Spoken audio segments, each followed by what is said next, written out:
Hello, Garland Nixon here, and we're hanging out with Dr. Jeremy Kuzmarov. He is the covert action expert over at covertactionmagazine.com. Let's talk.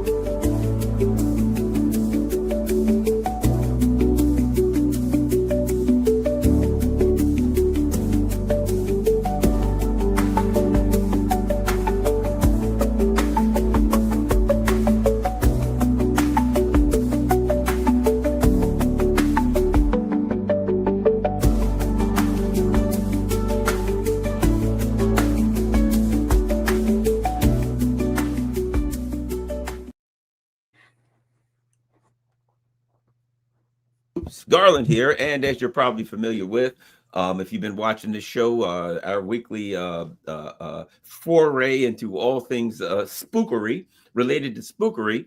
Dr. Jeremy Kuzmarov, he's the editor over at covertactionmagazine.com, and it is an absolutely fantastic site if you want to learn about all of the diabolical deeds that are being carried out and have been carried out for years by the intelligence agencies and their related criminals.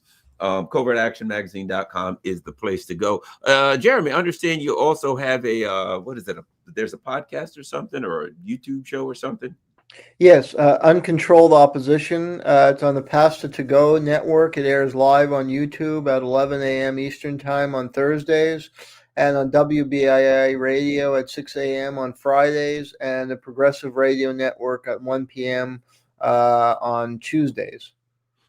Wonderful, wonderful. All right, that's Uncontrolled Opposition. All right, let's get rolling. Now, let's start with this. Something that And you can find us on Substack. Oh, wonderful. Uncontrolled Opposition on Substack. All right, let's get started. Something that should become as a shock to no one.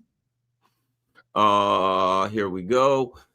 Former Deputy Secretary of State Richard Armitage just recently died, and Jeremy has a great article that he is alleged to have coordinated CIA drug trafficking network in Southeast Asia that financed black ops. What do we need to know about Richard? A great article. You might want to go over to covertactionmagazine.com yourself and check it out. Let's talk about Richard Armitage and his devious deeds regarding CIA drug trafficking, something that a lot of us are quite familiar with. Yeah, and this guy kind of embodies, the so-called deep state. And of course, when he died, the New York Times kind of sugarcoated his career and omitted a lot of the dark stuff that he was involved in.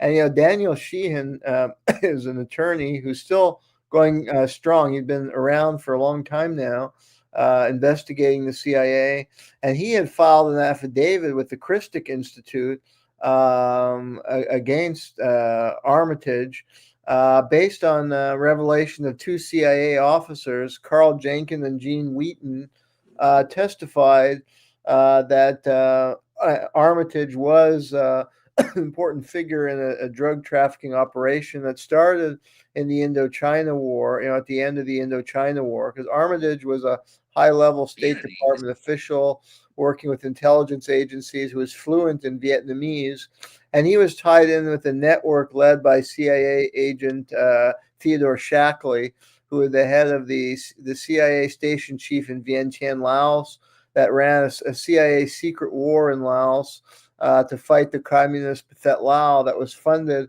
through the drug traffic and alliance with the Hmong opium growing group in Laos. And Shackley was also the CIA, for a period, CIA station chief in Saigon, who oversaw the Phoenix operation, which was a terrorist operation to create blacklists and kidnap and murder dissidents, including civilian officials. The National Liberation Front guerrilla force had come to control a lot of the territory in Vietnam and set up their own governments. And Phoenix targeted civilian officials in those governments, and it was a rogue criminal operation that William Colby, the CIA director, admitted caused the deaths of at least 40,000 people. And a lot of people were caught up in the net based on private vendettas, The blacklists they were manipulated by local interests to eliminate their own enemies. And a lot of this dirty operation was funded through illicit means, including the drug trade. So Armitage, along with the secret war in Laos, they needed a lot of the black funds in addition to the additional funding they had. So Armitage, according to these two CIA agents and the affidavit filed by Daniel Sheehan, was a key figure in the Shackley drug trafficking network / terrorist network. And this network continued after the Indochina War. They set up the Nugan Hand Bank in Australia, which was named after two CIA operatives, Frank Nugan and Michael John Hand. And that was and Colby was the legal counsel to the Nugan Hand Bank, William Colby, the CIA director. And that was a way to continue to launder drug money. The bank was set up to launder drug money for the CIA and other illegally obtained money, including remnants of. They stole money from the so-called Yamashita gold. After World War II, the CIA, Edward Lansdale, had seized gold that Japan had looted from its colonies. And that was another source of income for black operations that was laundered in Nugan Hand. And then Nugan Hand became evolved into the BCCI, Bank of Commerce. I forget exactly what it stands for.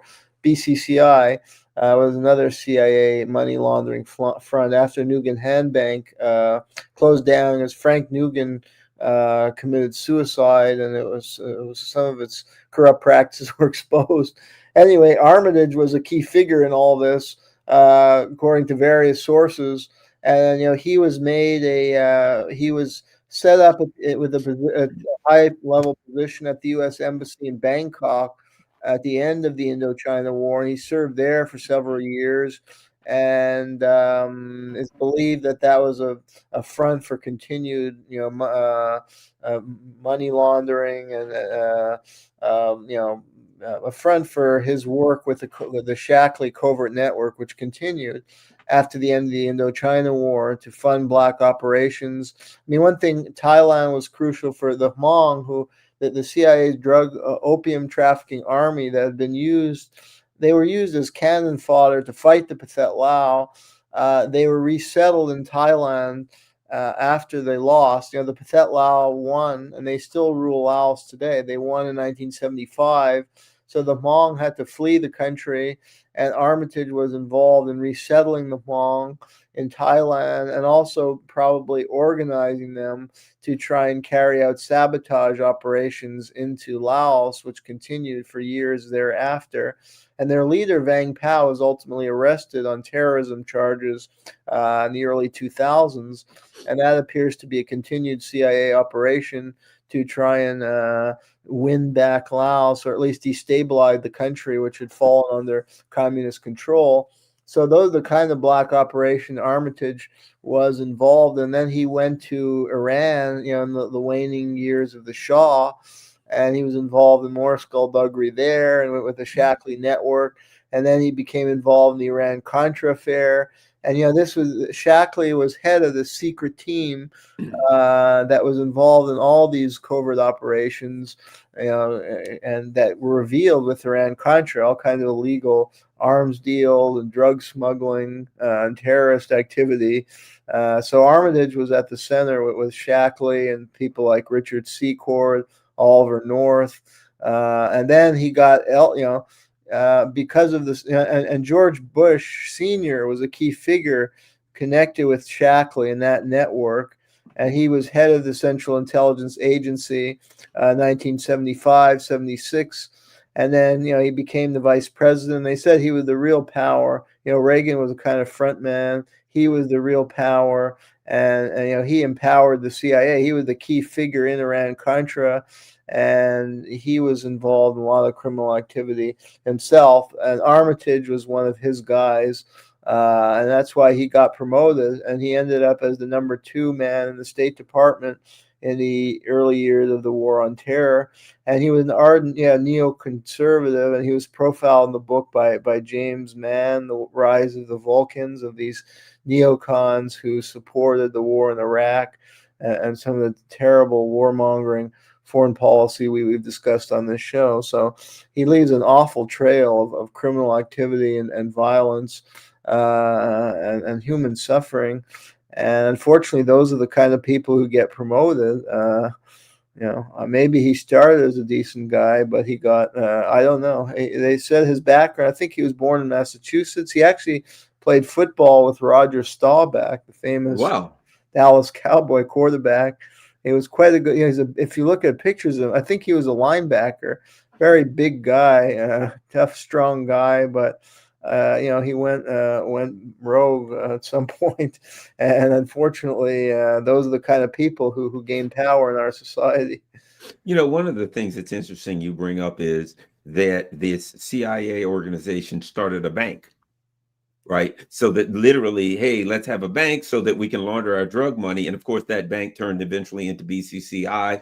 And we see during the Iran-Contra affair, a lot of the money there went through. I think the guy's name Richard Safra. He had a bank called the Republican Bank. You familiar with that? Edmund New York. Safra. Oh yeah, and I Edmund remember Safra. it's Bank of Commerce and Credit International, Okay. and this bank was exposed. Both the Nugan Hand and the BCCI were exposed as drug money laundering fronts, although very few people were actually ever prosecuted. I think like one low-level person, was prosecuted at BCCI, but there were a huge number of exposés that caused it to collapse. And Michael John Hand was under indictment, and then somehow there's a book that I read a couple years ago about a history of the Nugan Hand Bank. And after its collapse, Michael John Hand just disappeared, but he kind of resurfaced somewhere in the United States. I forget off the top of my head which state, and he seemed to have still been involved in like military related industry. He was just kind of living under the radar, but he never faced any prosecution, and he was using the same social security number. He could have easily been apprehended, but obviously he was protected because it was very high level money laundering operations that were benefiting national security. And if they use the term national security, they can get away with anything. Well, here's a perfect example of what we're talking about. HSBC became bank to drug cartels, pays for big launders, right? Lax money laundering controls, lax, as like, oh, we didn't realize we were doing that. Allowed two cartels, one in Mexico, Colombia, to move 881 million in drug proceeds through the bank. We're supposed to believe that it was lax money laundering, that they accidentally somehow ran 881 million. And now, of course, we all know it was far, far more than that. And I don't know if familiar with the HSBC scandal, but one of the things that's interesting is when they got into a jam, they hired Jim Comey. They brought in Jim Comey, they hired him, and then he basically got him out of it. And they paid a fine, promised they'd never do it again. And a year later, they were doing the same thing. Here's my thought, that what we're looking at is these banks. I put it like this. I know a researcher told me that he believes that 30 to 40% of the money that go through these huge banks is drug cartel laundering money. And it certainly appears to me that not only do the intelligence communities use these major banks as money laundering, but now we're seeing this. They start their own banks, because Edmund Safra's bank, clearly, if you look at it, add one thing about Edmund Safra's bank, not only did it finance and launder the funds for the Iran-Contra, when the so-called break-in guys broke in for during the Nixon, what was it called? The scandal where they broke Watergate. Those guys, each of them had $6,500 in cash in sequential bills. When they traced the money, it came from Edmund Safra's bank. So their money in their pockets, the cash that they had with them, came from a CIA bank. And oh, by the way, they were CIA operatives. So that whole thing was CIA. But again, what do we get back to? And that is that one thing you're bringing up here and that is the connection between banking, between international banking, and obviously, of course, the intelligence in the instance of Richard Armitage and the actual chief head of the CIA, that they started their own banks in Australia. Yeah, and well, Edmund Safra was also tied with Bill Browder. I think worked with him, and Yes. he's a key figure behind the RussiaGate and this anti-Russia hysteria, because he lost out on a lot of his investments and was prosecuted by the Putin government for tax evasion, white collar crime. And he was the one to lobby for the sanctions on Russia, but he was a protege of Edmund Safra who started working for his bank. And yeah, Safra, I know, died under a mysterious house fire that looked like he was clearly assassinated. So, I mean, this is a very dirty business, to put it mildly. I mean, we're talking about some of the worst criminals in the world in modern history, and there's no depth, depravity to which they will engage. I mean, there are many, many, Iran-Contra, I was reading, Al Martin wrote a whistleblower account, and he estimated, I don't know the precise number, but dozens of people were killed to cover up Iran-Contra.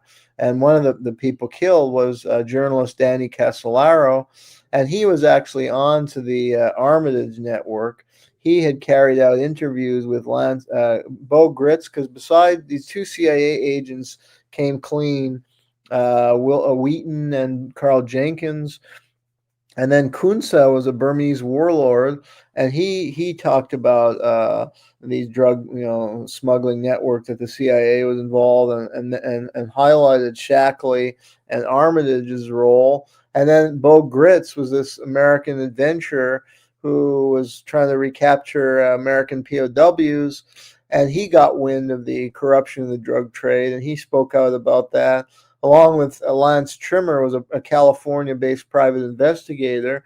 And Danny Casolaro interviewed Lance Trimmer and Bo Gritz, and he was also exposing many aspects of the Iran-Contra affair. And he was murdered in a West Virginia hotel in 1991. And there was a recent Netflix series that tried to spin it that he committed suicide, but this was like typical CIA. He tried to malign the whistleblowers who had exposed what Casolaro knew, and how he'd been murdered, and they tried to discredit those whistleblowers. So that's standard fare for intelligence agencies as well, to manipulate public opinion, to cover this stuff up, and to try and malign the whistleblowers, including figures like Gritz. He was, you can't really bring him up in polite company, even though he was a whistleblower. I mean, yeah, he was a kind of right-wing paramilitary type figure, but that doesn't mean that what he's saying is wrong, or he's not capable of divulging criminal operations. But what they do in the mainstream media or academia or even leftist alternative media is just dismiss him as some kind of extremist Rambo type character, and you can't believe anything he says, when he's actually presenting some credible information that's also backed up with other witnesses and other evidence. And so apparently, you talked about uh you've got between 73 and 75 Shackley and Klein's, the people that were working with with Richard Armitage, secretly took thousands of tons of U.S. weapons, ammunition, and explosives from Vietnam and stored them at a secret cache hidden inside Thailand, which members of the secret team could access. According to Sheehan's affidavit, Armitage functioned as the bursar for the Vangpu opium money. So they were, as we would expect, they were running weapons, they were running drugs, and they had basically like an underground operation of weapons and drugs and all of that. And this was not, I'll put it like this: official, unofficial CIA policy, in that this is what the CIA did officially, but they had to pretend as though they had to keep it hidden basically from everybody, right? Like the CIA is kind of like a secret government of its own. Yeah, and there's an Australian researcher, Peter Osborne, who's done a tremendous amount. I recommend that listeners go to his website, The Sixth Eye. He's got a lot of different podcasts and information on his website based on years of investigation.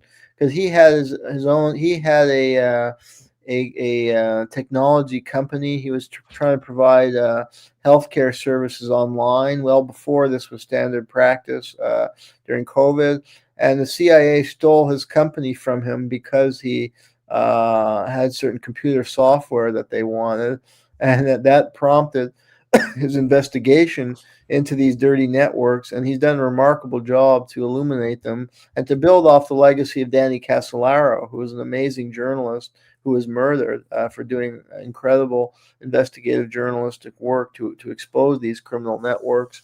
And Osborne ties the Shackley secret team to, yeah, just massive criminal activity, including even terroristic acts and the bombing of airplanes. He has evidence that they were actually behind the bombing of the Lockerbie Pan Am Airway because they were on board. There were DIA agents who had uncovered corrupt practices and were flying to Washington to report on it. And then the plane is blown out of the sky, and 250 people got killed in this horrific terrorist act. So that just shows you the evil we're dealing with here. Human life has no value for them, and they're involved in just the most sinister criminal operations imaginable. And there's many deaths of people who threatened to expose what they were doing. And yeah, it involves drugs, arms smuggling, terrorist activity, creation of armies. I mean, the Hmong, they built their own army in Laos to fight this popular communist group which had led the liberation struggle against the French. As much as we demonize any communist group here, the Pathet Lao were the dominant political organization in Laos at that time. They had led the opposition to French colonization. They were promoting a program to improve the quality of life in the rural areas through literacy program, rural health care, land reform. And there was no viable opposition. The U.S. to them, the U.S. tried to manufacture an opposition, and the politician was so venal and corrupt, they resorted to using the CIA to create an army among the disaffected minority group. And then they played the game of divide and conquer, and they basically bribed. I mean, it's just like in the Indian War era. They bribed Vang Pao. They gave him all kinds of weapons and aid money, and they allowed. You see, the Hmong were opium growers, so they allowed him to make a huge amount of money off the drug trade. And he was driving Mercedes Benz, in a very poor country. He acquired lavish wealth, but he sold his own people out because they were used as cannon fodder, and most of the Hmong were killed fighting the Pathet Lao. They were sending 13, 14-year-old kids.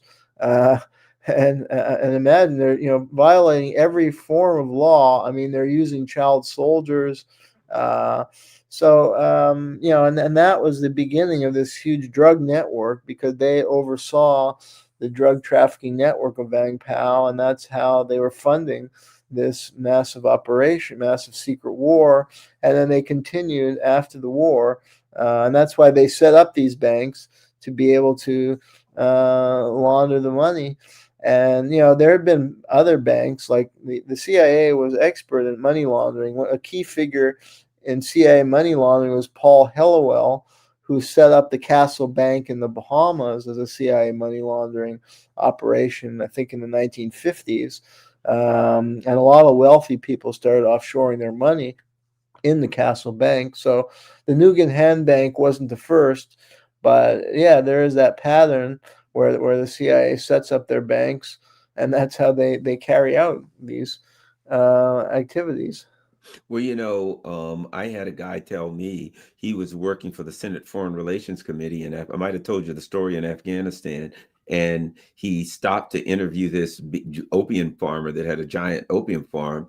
And he said, the guy said, look, you know, don't leave me alone, because he was asking the guy questions. I was told by an American that as long as I gave them info on the Taliban, whenever they asked, that I could grow all the opium that I wanted and nobody would touch me. And this person who was working for the Senate Foreign Intelligence Committee then said to the farmer, "Who told you that? Which American?" The soldiers grabbed him, shoved him back in the helicopter, and got the heck out of there immediately when he asked that question. So it's clear, the production of opium increased by 100% after a minimum of 100%. We're told after the U.S. took over Afghanistan, and it has rapidly decreased since we left. It is clear that intelligence in Afghanistan was doing what Richard Armitage was doing in Southeast Asia. That Afghanistan was also a heroin, CIA, opium drug operation. Yeah, an unfortunate pattern. There's two good books I can recommend to listeners that go into detail on this. One is Alfred McCoy's classic study, The Politics of Heroin, CIA Complicity in the Global Drug Trade. And McCoy, as a young man, was involved with the anti-war movement as a graduate student at Yale, and he traveled to Southeast Asia in the early 70s to investigate the drug trade. And he interviewed a lot of DEA agents, and the DEA agents were pissed off, and they were kind of like whistleblowers, and they told them how the CIA was obstructing their investigations, and that was an important source for some of his revelations. And then in updated editions of his book, he takes the story forward and shows how that set the pattern for Iran-Contra in the 90s. I mean, the CIA was in league with Colombian drug cartels. They blame the FARC. I mean, this is what they do, and we see this in the media. The Trump administration, they're blaming Maduro and the FARC, and they continue to blame the leftist guerrillas in Colombia, FARC, as drug traffickers. But the drug cartels hate the leftist groups because they're big landowners and very wealthy, and the FARC have long promoted land reform, and they employ paramilitaries that fight and kill the FARC. And then this is obscure, and the CIA and U.S. government had long allied with the right-wing forces in Colombia. And, Alvaro Uribe Vélez has recently been under indictment. I think we may have discussed it on this show. He was tied with the Medellin cartel, as was his father, and he was a staunch U.S. ally. And he was a key figure in the Plan Colombia, where the U.S. poured in a huge amount of money to fight the drug traffic in Colombia. But they were the head of state fighting it was himself, long connected with the Medellin cartel, and he'd actually even been listed in DIA, Defense Intelligence Agency reports, for his connection to the Medellin cartel. So it's not, and actually he started his career, I think they put him in a position where he gave licenses for pilots. He cleared their landing and stuff in the country. So he was a key figure that was allowing the drug flights to go forward, the Medellin cartel. And I mean, historically, what McCoy showed that the CIA, may favor its own, and not just McCoy. I mean, there are other studies. Peter Dale Scott has studied this as well. And what he finds is that, the drug war is really often designed just to eliminate enemies, competitors to the CIA drug networks. And then a good book that just came out by Seth Harp about Afghanistan. He talks about it's called the Fort Bragg drug cartel, and how these soldiers at Fort Bragg, who served in the special forces and numerous tours in Iraq and Afghanistan, and were kind of destroyed mentally from their time at war. They kind of lost their humanity at war, as can often happen. And they set up like a big drug trafficking organization in Fort Bragg, North Carolina. And he has a good discussion of Afghanistan, how the Taliban actually, what everyone thinks of them, they did try and impose law and order and put a stop to the drug trafficking that had flourished when the CIA went in the 80s, late 70s and 80s. They were supporting the Mujahideen, Islamic extremists, to draw in the Soviets into a Russian trap. And many were, that was funded in part through the drug trafficking, like the Laos secret war. And they supported, drug warlord like Gulbuddin Hekmatyar. So there's a huge boom in the heroin business out of Afghanistan. The Taliban shut that down through harsh methods. And then when the Hart book goes into how the drug trade again flourished, like what you're saying, and it was basically overseen by U.S. ally like Hamid Karzai's brother, Ahmed Wali Karzai, was a big-time gangster who oversaw the drug trade. And you had all these warlords that were part of the so-called Northern Alliance that were, big-time drug traffickers, and they were working directly with special forces units and CIA, who either turned a blind eye or may have been directly involved. So the pattern of history, unfortunately, continues. Yeah, and that's McCoy's book is good in just showing the historical pattern and how central the CIA was in the drug trade in the Indochina years, which relates to the Armitage story. So what's interesting is, I thought something was really shady back then, way back, because Hamid Karzai, who came from ConocoPhillips, is in charge of the country, and then I'm reading his brother is the number one drug dealer in the country, or one of the top drug traffickers in the country, and it's like, well, the United States, there's no way we didn't know that. mm-hmm. So I'm like, we stuck, and at that point, it's like, well, it's obvious what's going on here, that this guy is facilitating drug running for the U.S. That it seems to me that I think a big part of taking Afghanistan in the first place was access to all that drug money. It could very well be, yeah. The Harp book, and Harp is I think was served, and it may have served in the military in Afghanistan. It's a very critical book, and it's getting a pretty wide audience. It's very well written, and it tells the story of these special forces soldiers. But he goes into some of the history you're describing, and it's very it's a strong indictment, let's just say, of yeah, it's not just complicity or turning a blind eye. It's more direct participation, according to his account, which is well researched and more from a kind of insider. So, and that's the pattern we see. If you look at the Indochina drug trade, it wasn't just that they turned a blind eye to the Hmong, it's that they actually helped facilitate the drug trafficking. That's why these banks are so significant, because that's crucial. Of course, they allow for plausible deniability. Ted Shackley is not going to be busted by the DEA, but even Vang Pao, they had him protected, because in his case, the McCoy book shows, and actually the CIA released its own history of the secret war in Laos, and they acknowledge some of that. You can go on the CIA website and read it. It's called something like Surrogate Armies, and they acknowledge some of that corruption, like with Vang Pao, and that he was arrested. And this also came out. Douglas Valentine is another outstanding researcher who wrote a history of the DEA, and he interviewed a lot of DEA agents. And I think he may have first reported this, how the DEA had arrested Vang Pao, or got the local police to arrest him. He was busted for huge drug trafficking. And then the CIA sent him to like Miami to like cool off, or go to the beach for like 3 months, and then brought him back as if nothing had happened. So he never went to jail. But he was the head of a huge drug trafficking empire that the CIA helped facilitate. So I'm sure more will come out over time with regard to Afghanistan, that it wasn't just turning a blind eye to these corrupt warlords and figures like Ahmed Wali Karzai, but that the intelligence agencies may have been helping to facilitate it.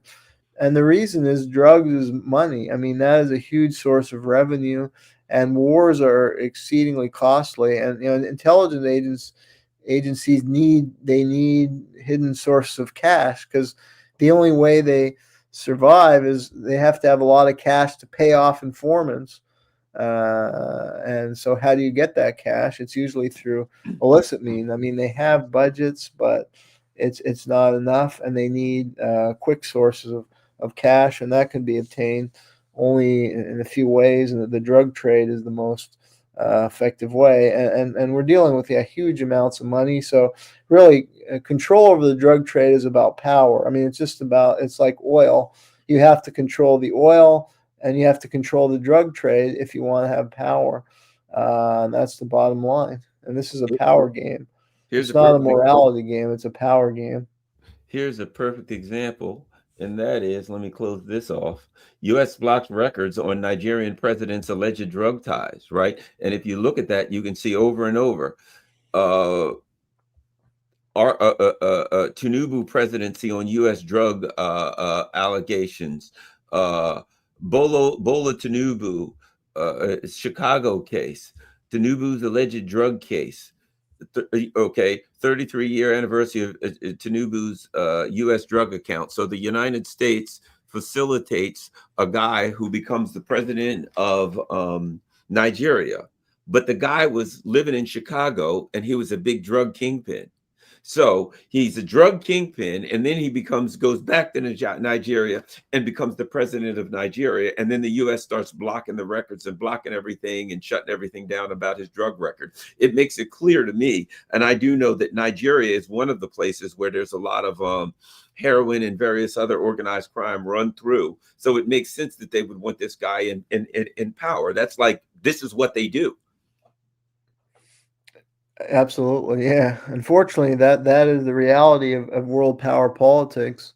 Uh, and if this guy is useful to their interests, then they want him. And also, yeah, it's actually a big plus. If he controls the drug trade, that's a huge source of revenue. And that's unfortunately what they need. Now, speaking of international crime, I've read a lot about old Hunter Biden being connected to the CIA. Apparently, there's information out there about him working with various entities who were funneling money in and out of Ukraine for bio research labs and things of that nature. And of course, he worked with a company called Burisma, and another guy who was on the board with him was Cofer Black, who was one of the top CIA guys. So clearly there was CIA stuff. So you've got a great article. CIA officers, everybody go to covertactionmagazine.com for this great stuff. CIA officers helped block investigation into Ukrainian energy company that employed Hunter Biden. What do we need to know? Well, there's with newly disclosed FBI document because of the Grassley, Senator Charles Grassley, has been pursuing the story, perhaps for politicized reasons, but it's resulted in the release of more FBI documents. And having reviewed some of the documents, I found something particularly interesting.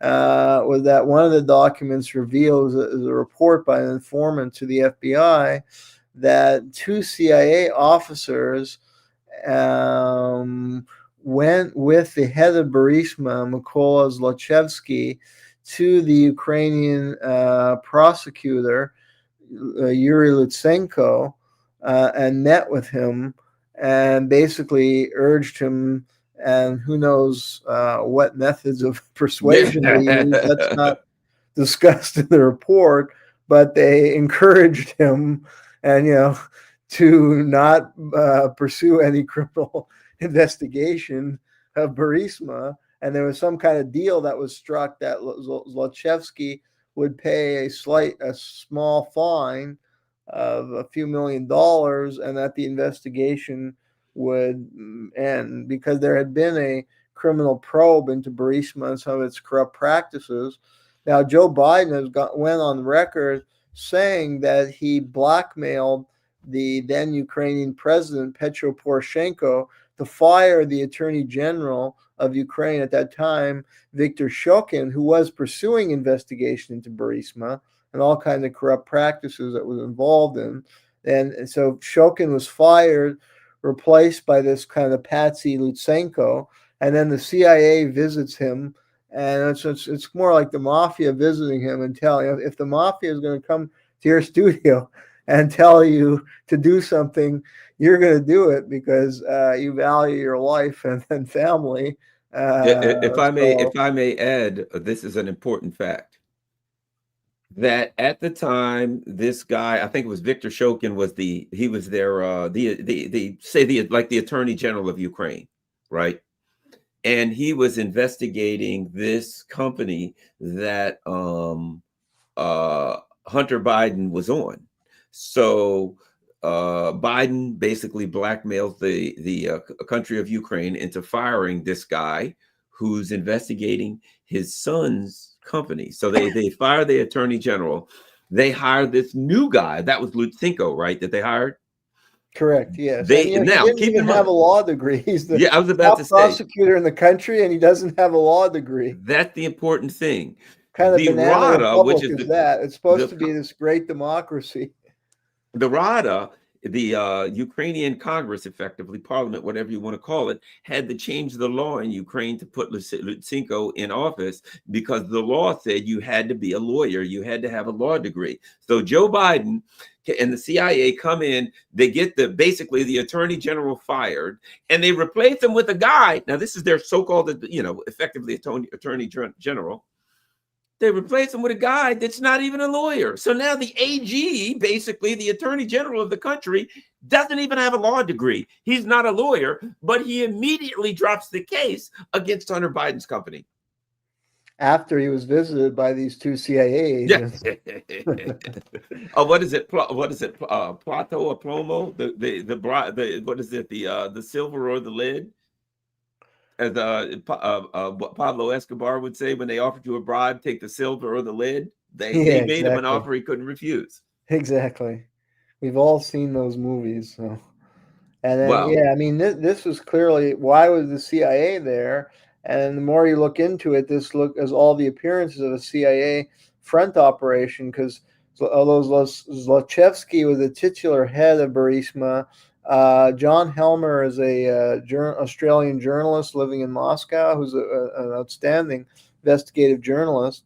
And he uncovered that the real head of Burisma was Ihor Kolomoisky, who is this billionaire warlord who was appointed governor of one of the Eastern European provinces.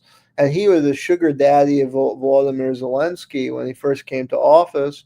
And he financed these right-wing militias that were crucial to carrying out the war in eastern Ukraine because a lot of the Ukrainians didn't want to fight their own people. And that's why you have had such huge draft evasion. And a lot of the Ukrainian youth, understandably, have fled Ukraine because they didn't want to serve in the army against their own and fight their own people.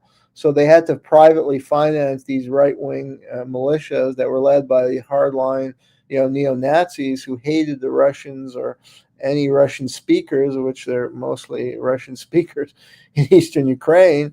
And it's just like the Nugan hen. You have to have some kind of legitimate businesses to finance all this, and it's often a very sophisticated operation, to finance these black operations. And the CIA has expert people doing that. And they're very intelligent people, but they're not necessarily using their intelligence for good for humanity. And Burisma appointed to its board not only Hunter Biden, who himself, as I go into the article, the Biden family has strong connections to the CIA. Hunter Biden was appointed to the board of the National Democratic Institute, which is an offshoot of the National Endowment for Democracy, which is a CIA front propaganda agency. And he's also been involved, his financial firms finance the biolabs in Ukraine, and they're run by CIA attempt to develop biological weapons.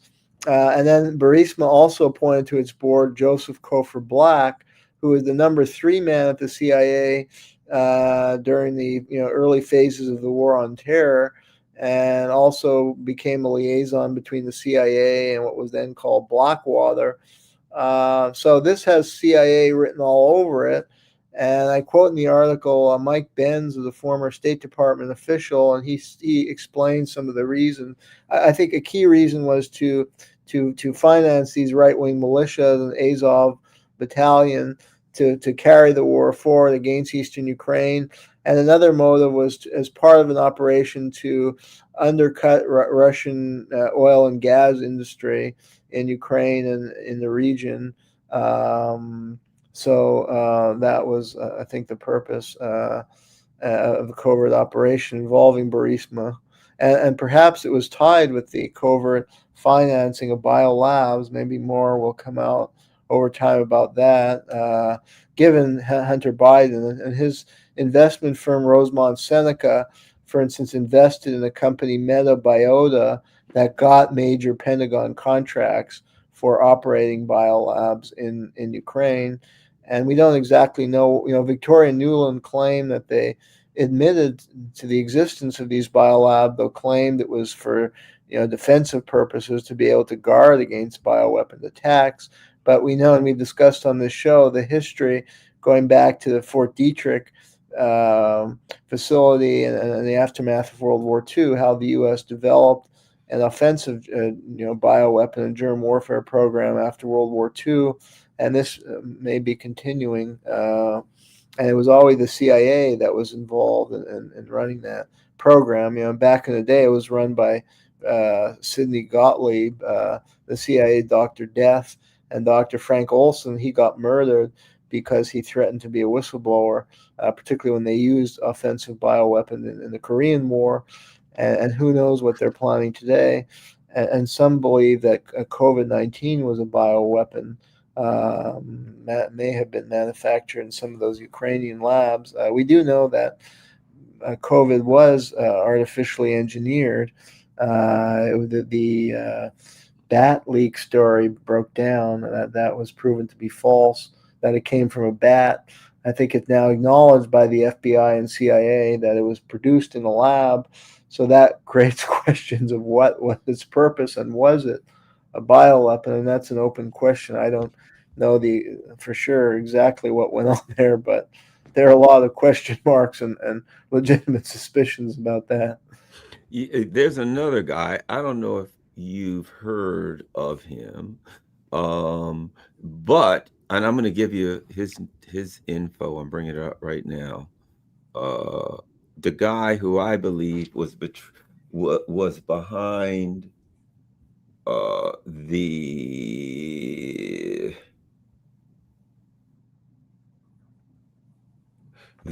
here we go. Let me see.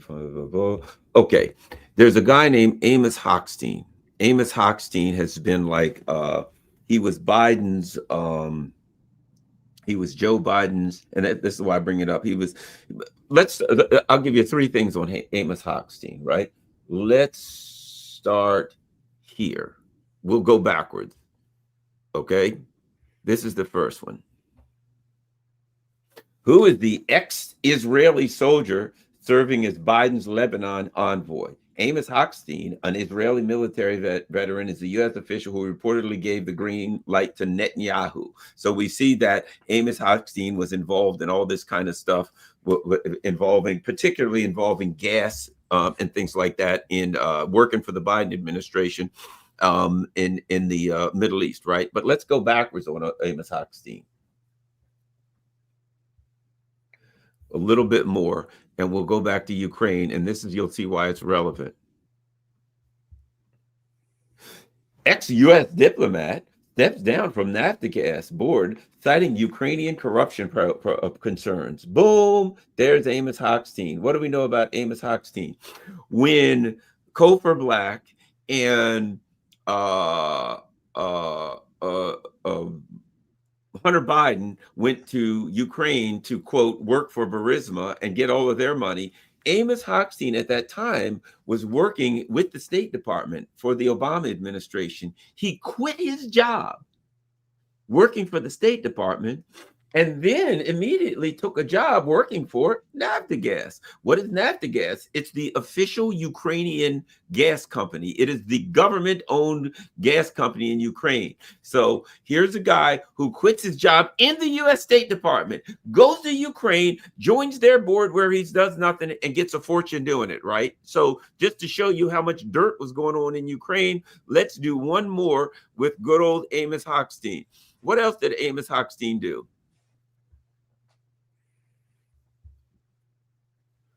U.S. appoints energy advisor. There's Amos Hochstein to implement the Nord Stream 2 agreement.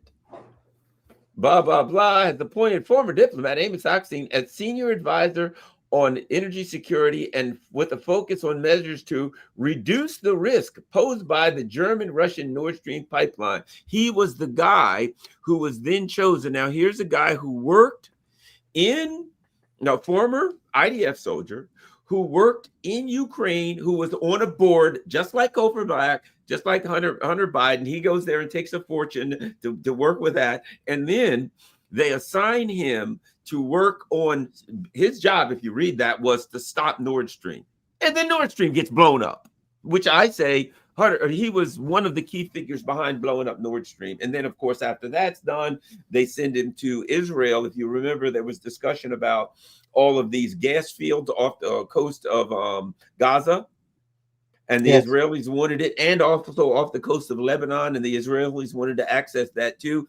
Amos Hochstein's job, he was then sent to the Middle East to try to find a way for Israel, quote, and the United States, of course, to access all of that gas. So he's a bag man who goes wherever there's gas or gas-related criminal activity that needs to be done.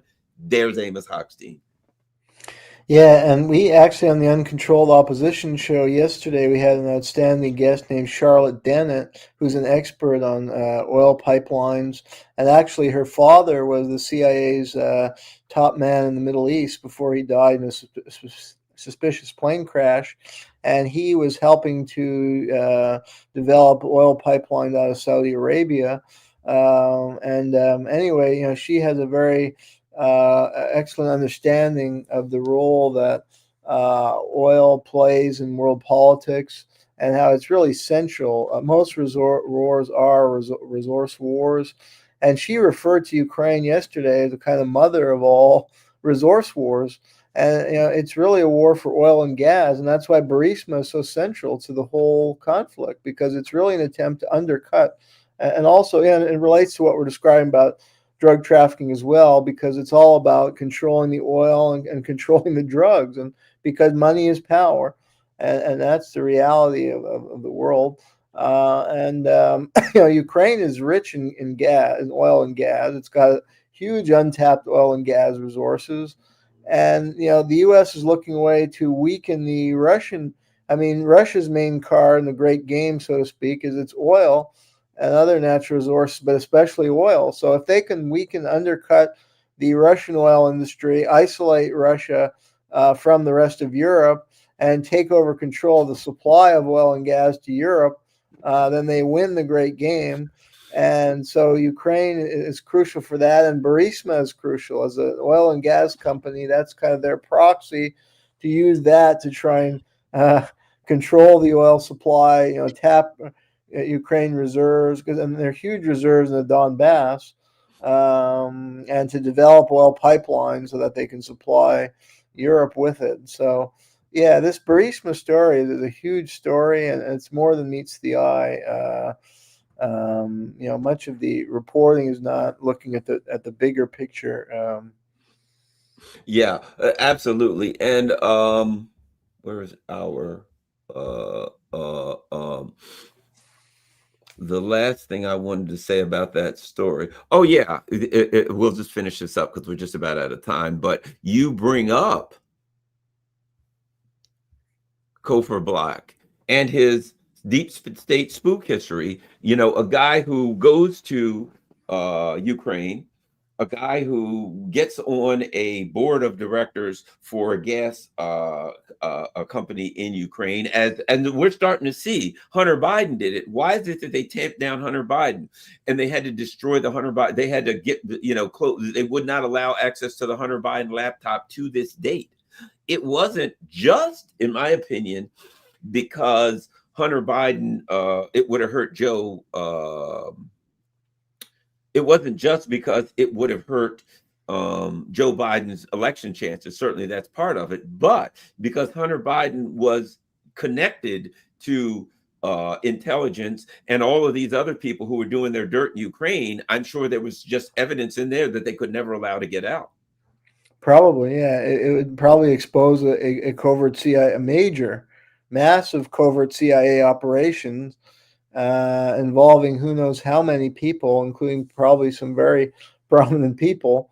And we know the lengths the CIA will go to cover up its covert operations. And we see this guy, Cofer Black, not only was he the director of the CIA's Counterterrorism Center, right? When he left there, he joined the board of Blackwater, which to me, Blackwater is nothing but it's an intelligence operation. Um, you know, oh yeah, there we go. Biden is the Nord Stream bomber. You know what? Actually, believe it or not, I might have been the one that took that picture.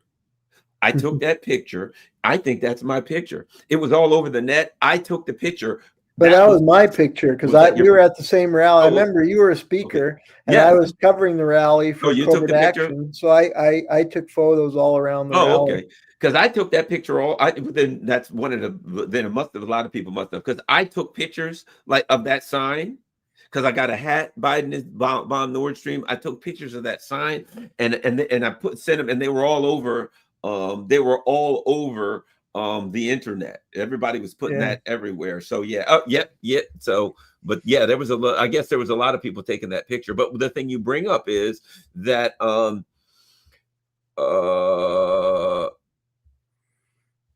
Burisma was a CIA operation. And here's the thing about it.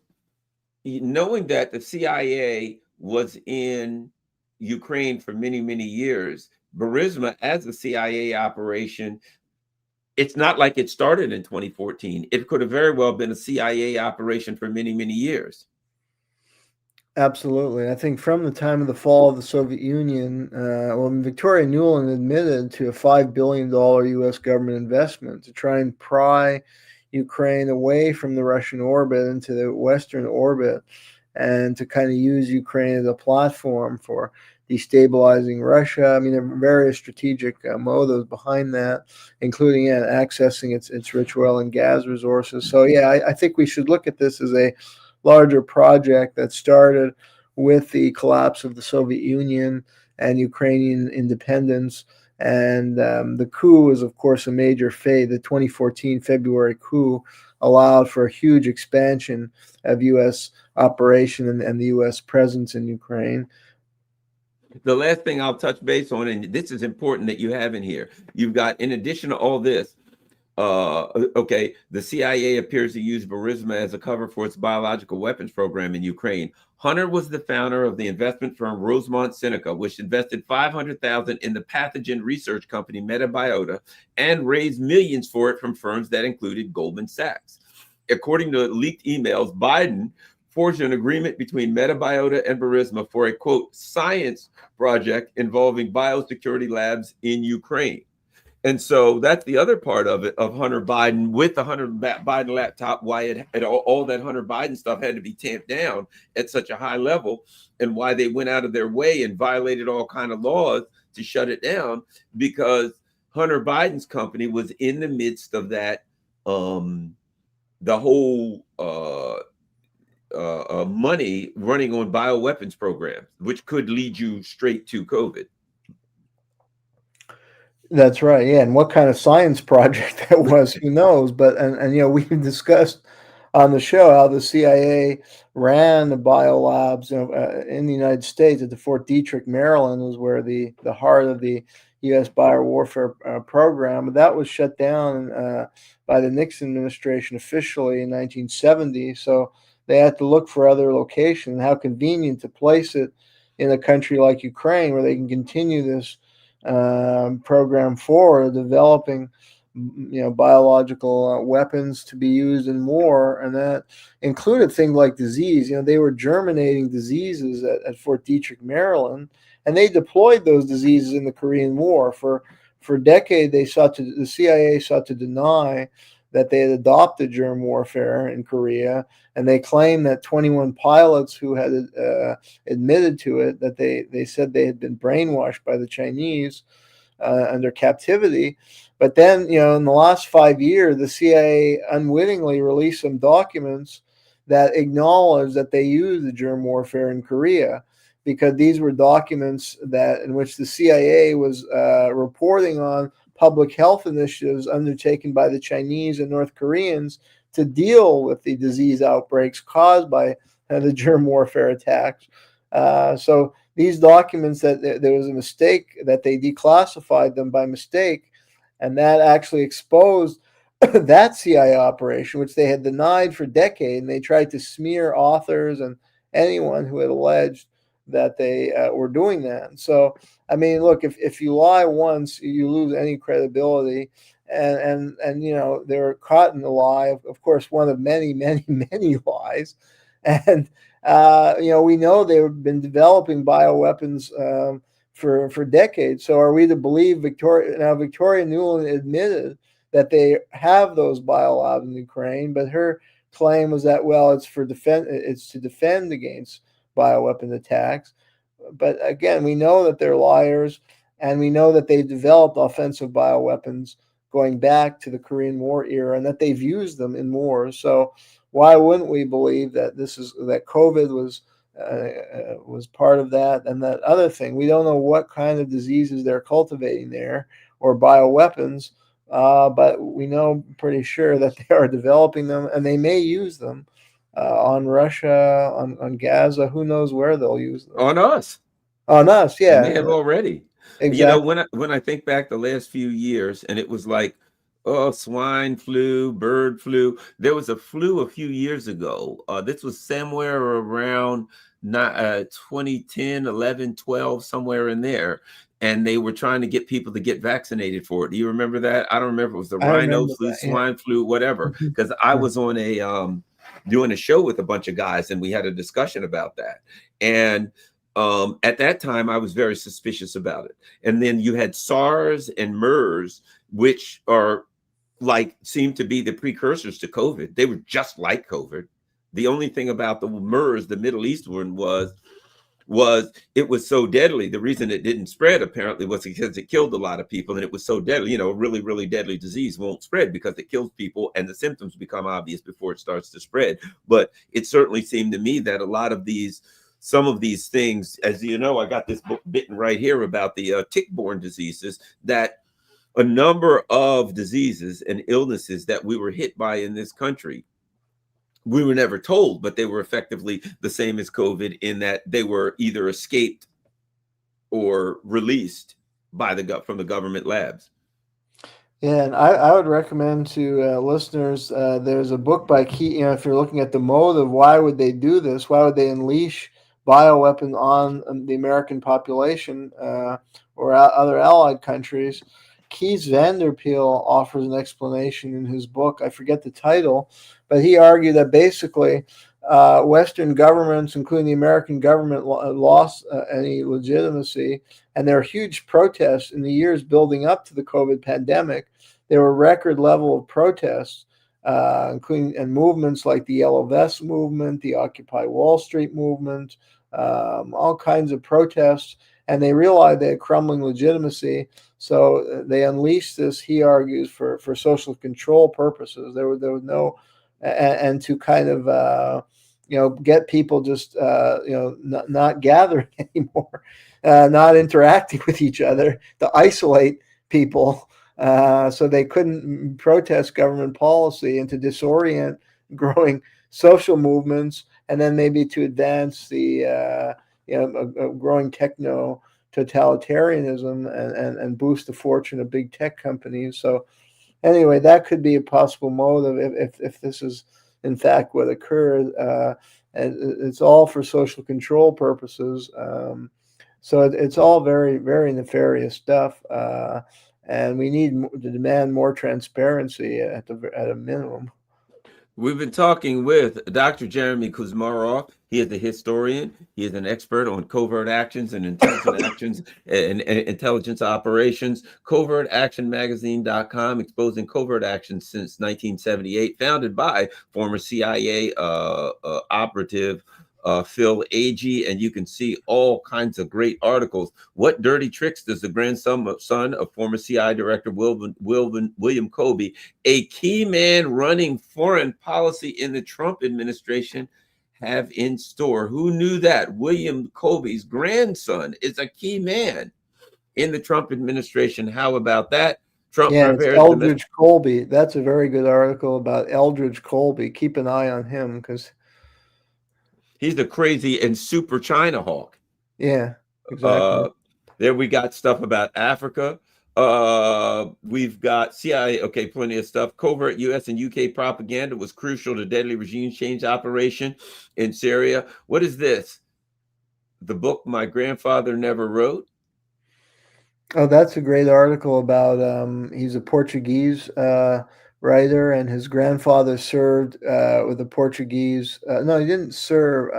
He may have either served in the military or he was a supporter of Portuguese colonialism in Africa and some of the dirty wars Portugal was waging against Angola to try and retain their colonies in Angola and Mozambique.